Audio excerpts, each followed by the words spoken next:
दोस्तों, कल यानी 16 अप्रैल को वक्फ संशोधन विधेयक जैसे संवेदनशील और चर्चित मामले की सुनवाई होने वाली है और इसकी कमान संभालने वाले हैं भारत के 91वें मुख्य न्यायाधीश न्यायमूर्ति संजीव खन्ना। लेकिन दोस्तों, सवाल यह है कि आखिर ये संजीव खन्ना हैं कौन, क्या है उनकी कहानी और उनके पिछले फैसले हमें क्या बताते हैं।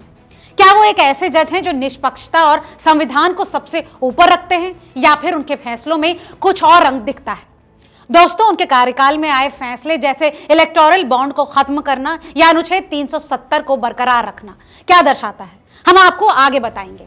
क्या ये साबित करते हैं कि वो बड़े और जटिल मामलों में साहसिक और पारदर्शी फैसले लेने के लिए जाने जाते हैं। इस पर भी बात करेंगे आगे, लेकिन उनकी जिंदगी और उनके काम की कहानी को थोड़ा करीब से जानते हैं। दोस्तों, संजीव खन्ना का जन्म 14 मई 1960 को दिल्ली में हुआ। उनका परिवार ऐसा है कि जिसका कानून और कोर्ट से पुराना और गहरा रिश्ता रहा है।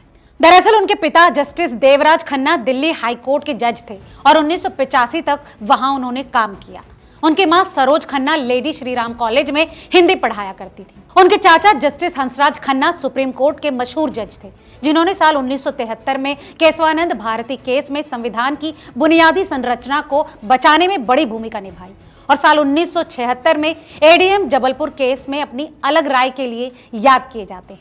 वहीं बात करें संजीव खन्ना की, तो उन्होंने दिल्ली के मॉडर्न स्कूल बाराखंबा रोड से अपनी स्कूली पढ़ाई पूरी की। फिर 1980 में दिल्ली यूनिवर्सिटी से ग्रेजुएशन किया और बाद में उसी यूनिवर्सिटी के कैंपस लॉ सेंटर से वकालत की डिग्री ली। 1983 में उन्होंने दिल्ली बार काउंसिल में वकील के तौर पर रजिस्ट्रेशन करवाया और अपने करियर की शुरुआत की। पहले वो 30 हजारी कोर्ट में वकालत किया करते थे, लेकिन बाद में उनका ज्यादातर काम दिल्ली हाई कोर्ट में होने लगा। इसी दौरान उन्होंने संविधान, टैक्स, मध्यस्थता, कंपनी कानून और क्रिमिनल केस जैसे कई क्षेत्रों में अपनी समझ बढ़ाई। साल 2005 में उन्हें दिल्ली हाई कोर्ट का अतिरिक्त जज बनाया गया और 2006 में वो वहां के स्थायी जज बने। इस दौरान उन्होंने कई बड़े केसों में फैसले सुनाए। फिर 18 जनवरी 2019 को तत्कालीन सीजेआई रंजन गोगोई की सलाह पर उन्हें सुप्रीम कोर्ट का जज बनाया गया। उनकी नियुक्ति पर थोड़ा विवाद जरूर हुआ, क्योंकि कुछ सीनियर जजों को छोड़कर उन्हें चुना गया था। लेकिन दोस्तों, उनकी काबिलियत ने उन्हें सुप्रीम कोर्ट में एक मजबूत जगह दिलाई। वहीं 17 अक्टूबर 2024 को तत्कालीन सीजेआई DY चंद्रचूड़ ने उन्हें अगला सीजेआई बनाने की सिफारिश की और 11 नवंबर 2024 को उन्होंने भारत के 91वें सीजेआई के तौर पर शपथ ली। उनका कार्यकाल 13 मई 2025 तक चलेगा। दोस्तों, इसके अलावा वो अभी राष्ट्रीय विधिक सेवा प्राधिकरण के प्रमुख संरक्षक और राष्ट्रीय न्यायिक अकादमी भोपाल के अध्यक्ष हैं। उन्होंने 17 जून 2023 से 25 दिसंबर 2023 तक सुप्रीम कोर्ट की विधिक सेवा समिति के अध्यक्ष और 26 दिसंबर 2023 से 10 नवंबर 2024 तक नालसा के कार्यकारी अध्यक्ष के तौर पर भी काम किया है। सुप्रीम कोर्ट में उन्होंने कई ऐसे फैसले दिए हैं जो संविधान, समाज और राजनीति के लिए बेहद अहम रहे, जैसे 2024 में इलेक्टोरल बॉन्ड स्कीम को गैर कानूनी ठहराने का फैसला। इस स्कीम में लोग बिना नाम बताए राजनीतिक पार्टियों को चंदा दे सकते थे। खन्ना ने 5 जजों की बेंच में हिस्सा लिया और कहा कि ये स्कीम लोगों के सूचना के अधिकार को तोड़ती है, जो वोट डालने के लिए सही जानकारी के लिए जरूरी है। इस फैसले ने राजनीतिक चंदे में पारदर्शिता लाने में मदद की और भारतीय लोकतंत्र के लिए एक बड़ा कदम था। दोस्तों, इसके अलावा 2019 में अनुच्छेद 370 को हटाने का मामला भी उन्हीं के सामने आया। उन्होंने 5 जजों की बेंच में हिस्सा लिया, जिसने सरकार के फैसले को सही ठहराया। इसमें जम्मू कश्मीर का विशेष दर्जा खत्म हो गया और इसका कानून व प्रशासन पूरी तरह बदल गया।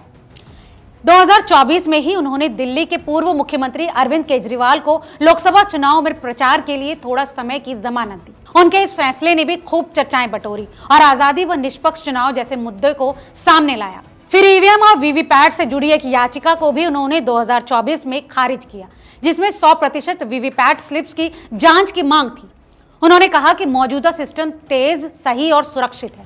इसने भारत के चुनाव सिस्टम पर भरोसा बढ़ाया।